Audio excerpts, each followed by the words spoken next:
ঘুম থেকে যখন উঠি তখন ওঠার আগেই মনে হয় কিচ্ছু কাজ নেই আমার, কিছুই কাজ নেই। তারপরে এই কাজ শুরু করি, কাজ আর শেষ হয় না। এই বিছনা পাটি কত কী এগুলা ঝামেলা গোটাই, ঠাকুরকে একটি তুলসী পাতা ফুল বানি, তারপরে যাবো রান্নাতে। রান্নাতে কি আছে, এই সবজি তরকারি তা দেখে রান্না বান্না করবো। সারাদিন সংসারের কাজ, এই আমরা পাগলের সংসার করি। সকাল থেকে গোছাই, রাত্রে ঘুমানোর পরে আবার সেই একই কাজ করি, গুছিয়ে রাখি। সকালবেলা ঘুম থেকে উঠে আবার ভেঙে ভেঙে আবার গোছাই। এই তো পাগলের কাজ, ভবের বাহাজারে। ভগবানকে কথা দিয়ে এসেছিলাম আমি, ভবে মরতে গিয়ে তোমার সেবা করব ভগবান। এখানে এসে মায়ার জালে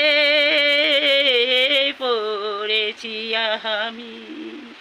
এই মায়ার সংসারে ভবের বাধারে কিচ্ছু তো নেই রে ভগবান, কিচ্ছু নেই। কে তো আমার আপন নয়, সবই তো